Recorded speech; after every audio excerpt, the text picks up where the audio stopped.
Y'all know that artist named Yeba? Very talented vocalist. Something in my spirit tells me that in a past life, she was the first lady of a Kojic congregation. I don't know, just something.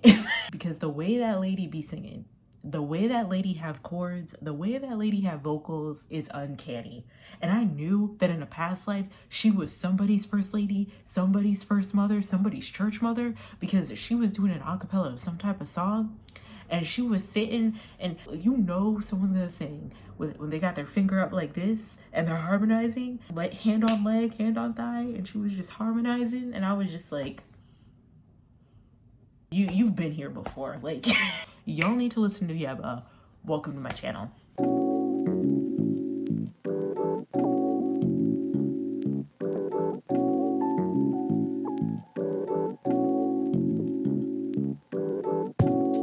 Alright, hi everybody, welcome to my channel. My name is Exis and this is my channel, Exis Does. And if you're asking me what I do, it's somewhere in between what I do, commentary, and my best. And I am here today with honorary plushie Knuckles the Echidna. Yeah, he is just like super adorable. He also like matches the Amy Rose variant I have. He's gonna be with me today while we talk about some commentary in regards to some new music that's been released. More specifically, Ariana Grande's latest project, Eternal Sunshine, right? Ariana Grande's latest project has came out. And so couple things about Ariana Grande, right? If y'all don't know who she is, she's this uber famous pop singer. She's been around for quite some time. I want to say she got her big break in like, when did My Everything drop?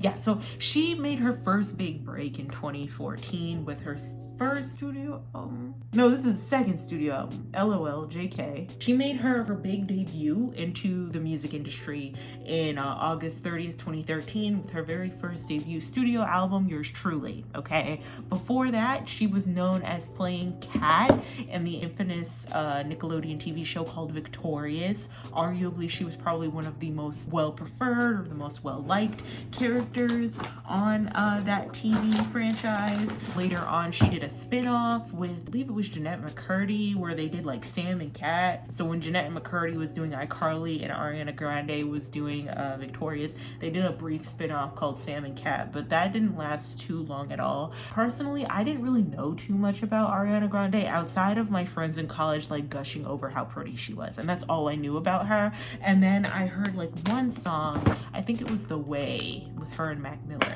Laneige lip cream, by the way. I'm gonna need y'all to get into it if you want nice juicy lips like mine. So, and when I heard that song for the very first time, I was like, yeah, this is a cute bop. This is a bop for the girls, okay? This is a bop for the girls. After that, I kind of like seen her like do music here and there. I think one of the biggest songs around that time, like in the mid-2010s, was Problem with Iggy Azalea. And then she did Focus on Me. Those like, I feel like really catapulted her when she got that Iggy Azalea feature, because Iggy Azalea was like the new hottest it girl rapper at the time. And so she was on the come up, right? But she, if anything, if I could put into words what Ariana Grande was most known for, outside of her like excellent, amazing, impeccable vocals that she has, normally known for her looks and her hyper femininity aesthetic, and then the third one I'm gonna add in there, also very well known for her like her brand as a pop star. And that leads me into my next tangent about why I personally feel like Ariana Grande, she represents an era of like in like pop music where she was just doing the pop genre and the aesthetics and the glamorization of pop just for its sake, right? And I think one of the brands that she really clung on to was that idea of like aspirational hyper femininity. Let me explain myself, okay? So when I mean aspirational hyper femininity, like you have Beyonce, who's just aspirational, almost to like a deity like, you know, idolatry, ephemeral level, right? You when you see Beyonce, you know you cannot achieve nearly half as what Beyonce has achieved, and that's the element that's what gets people invested in her and interested in her, is that she is unattainable. Like she's inspiring in that regard, where it's like, wow, look at what somebody does, how somebody can grow and develop as an individual who's so passionate about their craft. Look at how their talent comes together, right? Ariana Grande though has like this aspirational femininity to her, where it's like you aspire, like you listen to her vocals and you're like, wow, I can never sound like that. I can never obtain that level of vocals. But then she also dabbles into like that gaudy, hyper feminine, pink everywhere, thinking about the Seven Rings era, high ponytail, makeup, always looks very beautiful, always looks good, knows that she looks good, like a diva persona. And it worked for her for a very long time. Not only that, but she also had like this doll-esque element to her, where she was so tiny and so small, but she was also stunning. So it was like, oh, little Ariana, but she's so pretty and cute. Oh, like, you know what I mean? You know what I mean? See, picking up what I'm putting down. So I think that's what really made her stand out in the mainstream in regards to her as a pop star, is that she really stuck to her brand. One, the high ponytail, the baggy clothes, with the knee-high boots, you know, the cat eyeliner, just very, very, what's the word? Just very, very like cute, comfortable, street chic, but like feminine. And then you had the hyper femininity elements of her just as a person, just being like this cute little petite, like, you know, baddie almost. And then you had like the amazing vocals. And again, Ariana Grande is an amazing vocalist. Apparently there were rumors going around because she's doing Wicked right now. People thought that she was singing over a backtrack because she was singing opera, I guess, in one of the songs on Wicked. And people were like, no, that's like actually, like, girl, that's actually Ariana singing. Like she got chords like that, actually. Like, it's like she's really good at mimicking voices. You can see her on Jimmy Fallon mimicking Britney Spears, Celine Dion. I don't think she did Whitney Houston too well, but no one can do Whitney Houston too well. And she also has a very like strong theatric background. Before she was on Victorious, she was on Broadway. I believe she was in the production 13. And so then from there, and see, I'm going all over the place again. See, this is where they effed up with Tori Vega's career, okay? Because Tori Vega should have been the strongest singer on that show. Whatever team that was doing the casting effed up, because they hired Broadway singers to literally outshine the protagonist of the show. And that's how they were able to be better than Tori Vega on the show. Like, respectfully, with peace and love. With peace and love. Tori Vega, I'm pretty sure she's a lovely person, but like, let's not sit up. The cast and that show outshined Victoria Justice. They outshined the hell out of that girl.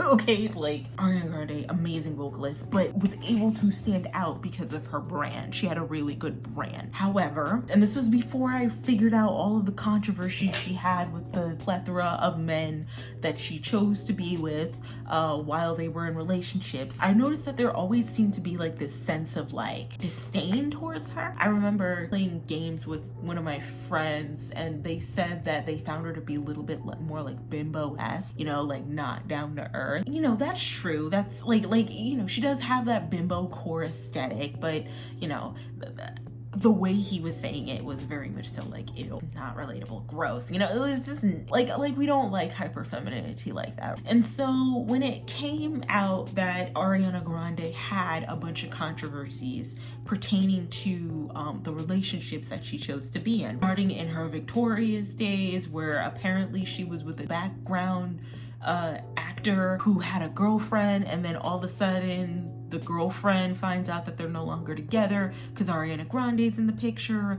Then you jump to Big Sean, who was dating Naya Rivera at the time, and then they got into a big fight, and then all of a sudden like he's with Ariana Grande when Naya Rivera shows up at their house.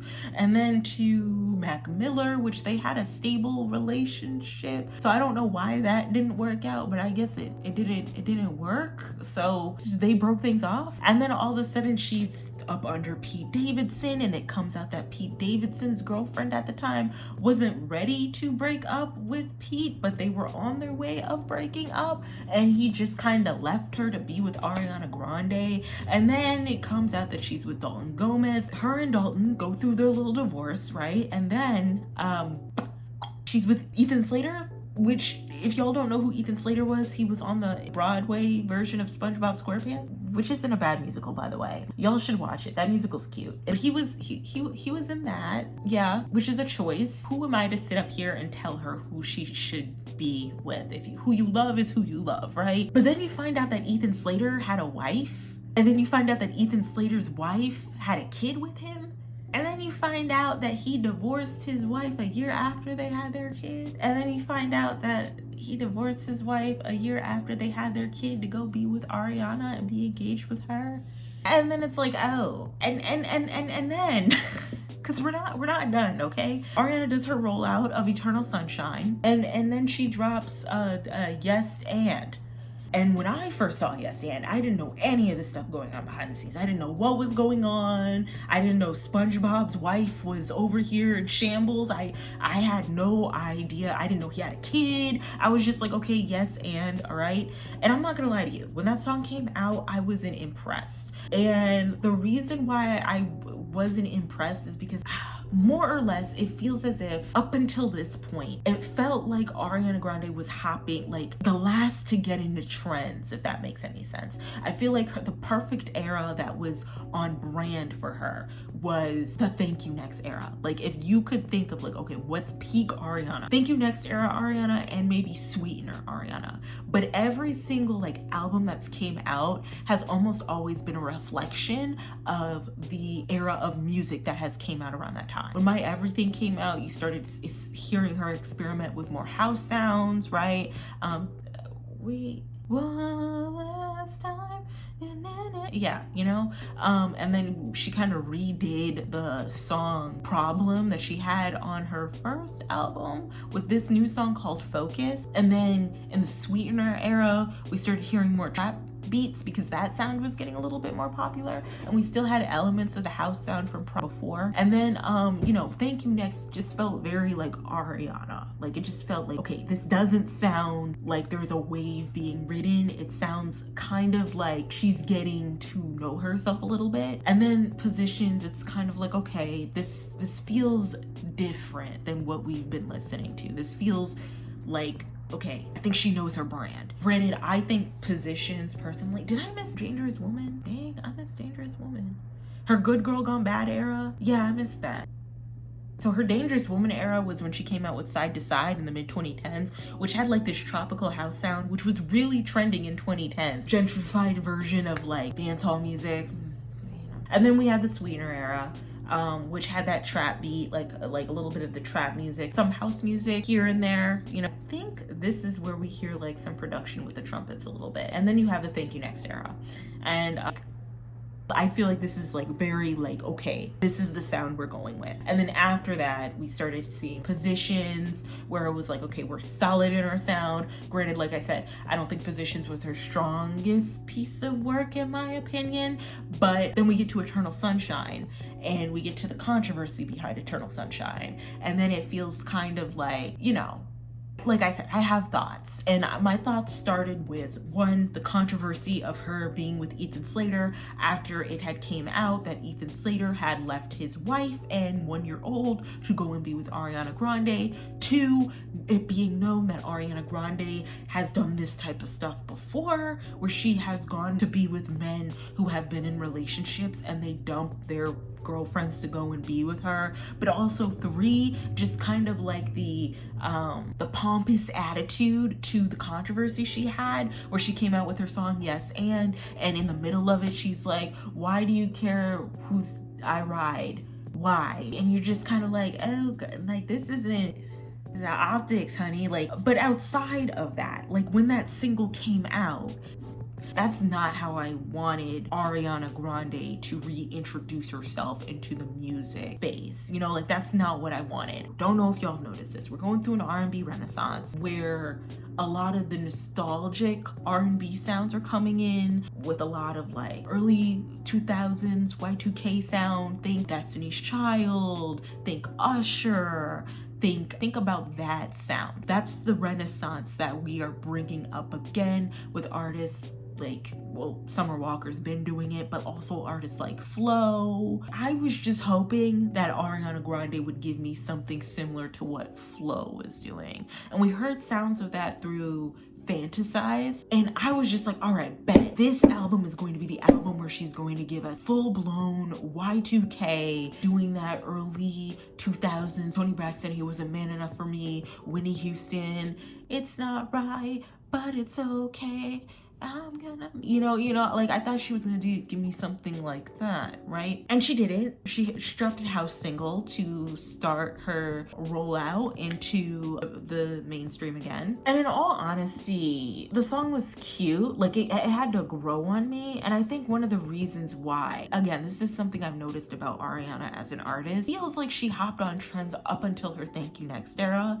And this also feels like she's trying to like hop on a sound that is trending in order to reintroduce herself to the public again. And I'm thinking, if you're that much of a juggernaut, right? Like if you're that much of a staple in music, you don't really have to hop on to trends anymore. You're kind of creating the trends. You're not riding waves, you're creating them. And so when you drop Yes and you're trying to make an attempt at like a sad attempt at like a queer-based house anthem, and we're coming out of this era where Beyonce, Giselle Knowles-Carter was able to perfectly execute the essence of house music, not just with her Renaissance album, but also with the tour, the documentary, and the behind the scenes of the tour. And you kind of drop this song after that. To me, it gave, but hey guys, check me out too. I'm doing house music too. You know what I mean? Again, she was like hopping on a wave. And I know that house music is trending. I know house music is popular now, but it's like that wave ended. Now there's talks of all the pop girlies sitting in the country. And it was just interesting because Ariana Grande drops this house single like a month prior to, you know, people being in talks of country making a comeback. And it just kind of feels a little bit like it's going to be outdated. We're falling behind a little bit. We're not up on trends. It's still a cute song. People are arguing that it's a queer ballad. I do not think so. You know, people say it's a diss track. If it is, not a good one. Yes and drops, and really it just gives me just okay. Like it's good to listen to when I'm in the gym walking. I was hoping that Ariana Grande at this point in her career would create a wave. And I was hoping that we would get this era of Ariana Grande where she would just sit in her R&B sound. Like you could tell that was her influence, was R&B music. And I was hoping she'd really like sit in that sound and give us like a very nostalgic early 2000s, late 90s R&B ballad album. And so the album drops and I'm listening to it, and it's not a bad album actually. It's really, really good. In her music video, it was really good. You could tell that she had a lot of emotions, which you don't normally see on her face. And I think up until Eternal Sunshine, one of the biggest issues that we've probably had with Ariana Grande is that there wasn't a gritty phase for her. There wasn't a phase that would humanize her a little bit. She's always been this larger than life, aspirational, hyper feminine icon. And I think it worked to her advantage to separate herself from her contemporaries, but I also think it worked to her disadvantage because whenever she got into a controversy, it gave people more of a reason to hate her. Because if we know one thing about Western culture is we can't stand hyper femininity. We don't like teenage girls. We don't like things that teenage girls like. We don't like girls who are over the top or girls who do too much.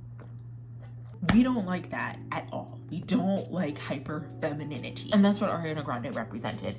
And so you couple that, even like the contemporaries like her who was dabbling in hyper femininity. So someone like a Nicki Minaj that was doing it. Controversy aside, if Nicki Minaj wasn't as controversial, I do feel like there would have been a hate train for the sole purpose of her being like this super gaudy hyper feminine energy about her that was borderline obnoxious. And I think the same is for Ariana Grande. And so it didn't help that like not only was she like super gaudy and over the top, but also she was, you know, controversial too. She was out here single-handedly getting with dudes who were in relationships and trying to make a relationship out of them. The optics didn't really look too good for her, because if there's one thing I know about how women are perceived in our society, right, it's if you're controversial, unattainable, and hyper feminine, that's a problem. You can only be two of those three things. You can't be all three. And I would argue that Ariana Grande is all three. Another thing I'd like to add is that Ariana Grande has also had controversy in like race bending. Ariana Grande, the last race bender, like we're gonna talk about it, okay? Because I can't have this conversation without addressing the unnecessary race changes that she's had. The mid to late 2010s, she was accused of blackfishing by tanning unreasonably dark. In the late 2010s or in the 2020s, she was accused of Asian fishing because she had gotten a facelift that made her appear to be a little bit more Asian looking. I think she got like a fox eye facelift. In current time, 2024, it looks like Ariana Grande has fully embraced her Caucasiandom. And there could be a couple reasons to this. Some people say that she has done this because she doesn't have an identity for herself. She kind of loses her identity in every man that she dates. And a part of me can kind of like see that, you know, a little bit. Like every era she's in, she's reinventing herself depending on what man she's with. She's always reinventing herself, right? But also, I think we're all forgetting too that she's playing Glinda in the upcoming Wicked movie later on this year. And so outside of her so clearly race bending for the past couple of years, making a full 360 back into white womanhood, okay? I feel like she has to wear the platinum blonde hair for a minute because her character Glinda in the musical has platinum blonde hair. So oh no. And that's not me excusing her for doing the race bending that she's done, but I think there is a case to be made about her getting older and not having to use the gimmicks of black fishing and Asian fishing in order to be portrayed a certain way, in order to portray herself to the media a certain way, and her just kind of resting in her existence as a white woman. But I also do think that like she's also playing Glinda in the with the Wicked, so we're gonna have to deal with the washed out platinum blonde wig that she has on, which is quite interesting because some people don't like it, but a lot of people are defending her with the platinum blonde hair, whereas like when Katy Perry went blonde, it was like a problem. Like it was an issue. She had that short blonde Karen haircut. Everybody was like, nah girl, like which stinks, you know, that if a woman like changes up her looks, or if anybody changes up their looks, they'll like receive you differently, you know? So Taylor Swift, I'm pretty sure if she sported black or red hair, I don't know how the world would receive her because she's like model white woman. So I don't know. Again, that controversy of like, oh, okay, Ariana, now we're gonna be a white woman. Okay, cool. You know, it took you long enough. The classic cyclical white pop star using black culture to establish herself or themselves as being more dangerous or taken more seriously, and shaking off that aesthetic when it no longer benefits them to be taken more serious in a more professional regard, right? It is what it is. But I thought Ariana Grande was different. From day one, we knew she had a soulful and R&B-esque sound. And so I was disappointed when I realized with Eternal Sunshine that we weren't going to get a R&B Y2K sound. We weren't going to get like a whole body of work influenced by, you know, the fantasized song that she came out with, which is what I wanted. That's what I wanted, and we didn't get it. And instead we got tidbits of that with like the songs like The Boy Is Mine, and we got elements of that in and playing me like Atari. You know what I'm talking about? You gotta know what I'm talking about. I think it's Eternal Sunshine.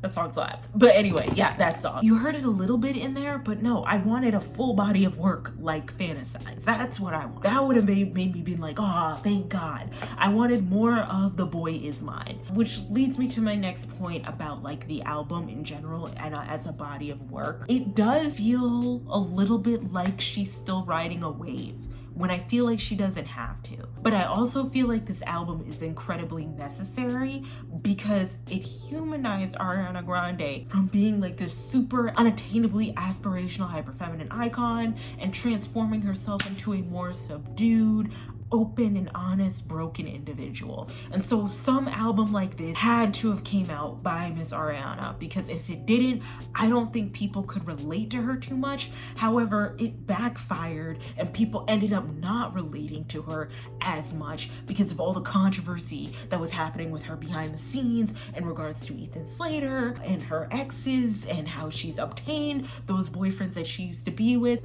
Like I said, the optics aren't looking good for Miss Ariana, okay? It's unfortunate because I feel like this era in her career should have solidified herself as like a more serious pop star, taking a more introspective approach in her career and where she stands as a pop artist. But I feel like what tarnished this album is the controversies that happen behind the scenes. And I also feel like what tarnished it a little bit, especially the crowd who isn't here for culture vulture Ariana changing her race every 5 seconds, the blonde wig aesthetics that she's putting on, I feel like that might not help her too much. Even though I personally like the blonde wig and I understand the logic behind it, I personally feel like there's a certain crowd who's sitting up here like, okay girl, we thought you were different. But I understand the need for her to change her hair color. She's gonna be a Wicked. What can I tell you? But outside of that, like I said, the body of work, there's bops in it. It's good. Also didn't help is her image in the media as her being like this unrelatable diva-esque figure with the hyper feminine attributes. You look at her contemporaries like Taylor Swift, and Taylor Swift from day one has been known to getting in and out of relationships with boys. Her whole bodies of work are based off of relationships she's been in with boys. But I'd say the only difference is it's Taylor, because she plays the relatability brand so well. And I also think that her fully being set in her white womanness, like her not trying to cosplay anything different than her just being white and existing, I feel like that also helps her as well. But also like that relatable element of like, oh, she's just like me, and oh, she gets to date a football player, whereas like Ariana Grande more or less does the same thing, and now it's bad, and now she's a whore and a slut and a homewrecker. And just side note, okay, Ethan Slater was the one that left. Ariana Grande didn't make him. No, she didn't have any business being up under his drawers like that, but like he was the one that left his family. Even though she's had a habit of doing this before, I feel like it's one thing if it's boyfriend and girlfriend. It's a completely different story if it's a family. You kind of have to put that on the guy. You have to put it on the guy. What can I tell you? Like I feel like that's why this album rollout isn't being received the way it should be, or there's like a lot more controversy and disdain behind it. I also feel like, and again, going back to the body of work,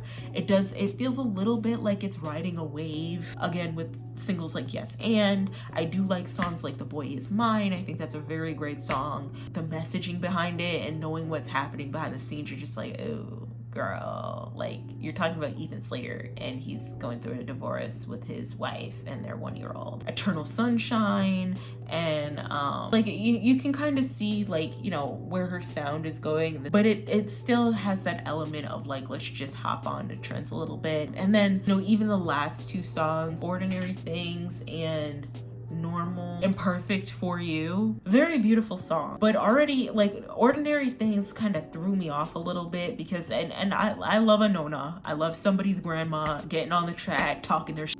Don't get me wrong, I love that, but it's like, who else was doing that in their album? Like a lot. Who was kind of the trendsetter in doing that? yeah, that's and that's what I can't get over. Like it feels in some elements where she's like, to me, where it feels like she's copying a little bit instead of like stealing. But I can see why Nona is put at the end because of the story she's trying to tell with the album. Even like Imperfect for You with the acoustic sound, like that also feels like a very more intimate, brooding, if not like similar to something Billie Eilish would do, maybe similar to something SZA would do as well. You have Yes and it feels like she's riding the wave of the house sound that's been solidified by Miss Beyonce Knowles Carter herself. And then you have a lot of like generic 80s like synth sound going on in the background, encompassing the brand of what the album is supposed to be.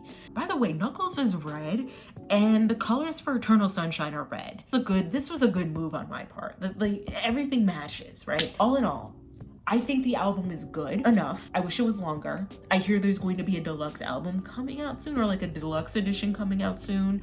And maybe that album, the deluxe songs will kind of explain the nuances of her and Ethan, because right now it literally just looked like Ethan Dunn left his wife and his kid to be with Ariana. That's what it's looking like in real time. Outside of that, I'd give the album a solid 6 out of 10 maybe. I think this album is necessary for her career. I think the controversies behind it kind of ruin the importance of what this album would mean, especially her talking about how her marriage just didn't work out with Dalton Gomez, which is the overall theme of the album. And I also think that as a body of work, it's good enough, but it still feels like top it on trends a little bit, also having a little bit of elements of reinvention, but the introspection that she's doing in the album really does work for her a lot. And I also think that her brand of being like this unattainable pop star that is very talented, very pretty, and almost like a diva in some ways, just talented, pretty, and perfect all around. I think that people struggle in relating to her too much about the stuff she's gone through, whereas like with Taylor, they wouldn't struggle as much. You can also talk about like how she dibbled and dabbled into like ethnic aesthetics and how the middle American audience isn't going to relate to somebody who dibbles and dabbles into more ethnic aesthetic, whereas like Ethan Slater's wife looks like the girl who would probably listen to Taylor Swift and not Ariana. I don't know what this is going to mean for Ariana Grande's career. I don't know how the relationship is going to pan out with Ethan Slater. It can go one of two ways. It works out and like they live happy ever after enough, even though it's kind of disturbing, or they end up, breaking things off and Ariana Grande tries to be with somebody else. And I think at that point, what I'd like to see Ariana do is make a body of work just talking about where she is in her life, the mistakes she's made, and how she's growing as a person, not up under another woman's husband. I don't know, like that's what I would like to see from Miss Grande in the future. But overall, I think I've said all that I want to say. The colors for the Eternal Sunshine era are very pretty. I like the red.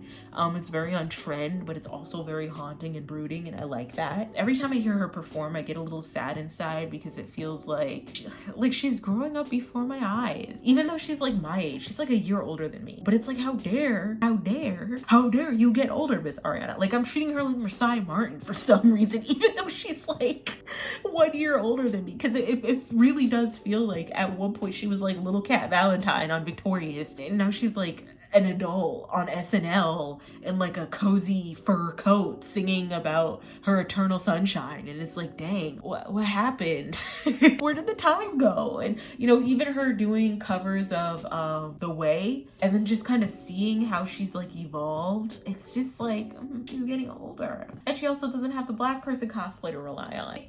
I'm gonna keep dragging her for that. I'm sorry, Also, I think maybe her sound changed a little bit, because I don't know if Victoria Monet is writing a lot of songs for this album. I don't think she wrote a lot of songs for this album. Miss Victoria Monet, for any of you guys who don't know, she was the woman who wrote a lot of the music for Ariana Grande in her like Seven Rings and Sweetener era and whatnot, and now she's out on her own, making her own music, doing big things with On My Mama and her Jaguar 2 album, and I think it is excellent, amazing, beautiful, gorgeous. Victoria Monet is very, very talented. Anyway, Yeah, I think that's it. Tell me what you all think about the Eternal Sunshine era. Let me know how you feel about Eternal Sunshine, if you thought it was working, if you thought it wasn't, if you thought the controversy kind of ruined what Eternal Sunshine was supposed to represent, if you thought it didn't, if you even care. I don't know. After the Wicked rollout, right? One of two ways her career can go. She can give Lady Gaga, or she can give Christina Aguilera. So she can still be an icon the way Lady Gaga was after A Star Is Born, still making music and it's still kind of working. Or she can be like Christina Aguilera, where she came out with Burlesque and then she did that like weird wannabe Lady Gaga album and it didn't pan out too well, and you know, she hasn't really made music like that since. I don't know. I could see her on Broadway too, doing some cool Broadway stuff. Let me know in the comments how y'all feel about this rollout, if you like Eternal Sunshine, if you don't. But anyway, that is it. Like I said, don't forget to drink water, and y'all have a wonderful rest of your week. Goodbye. Mwah.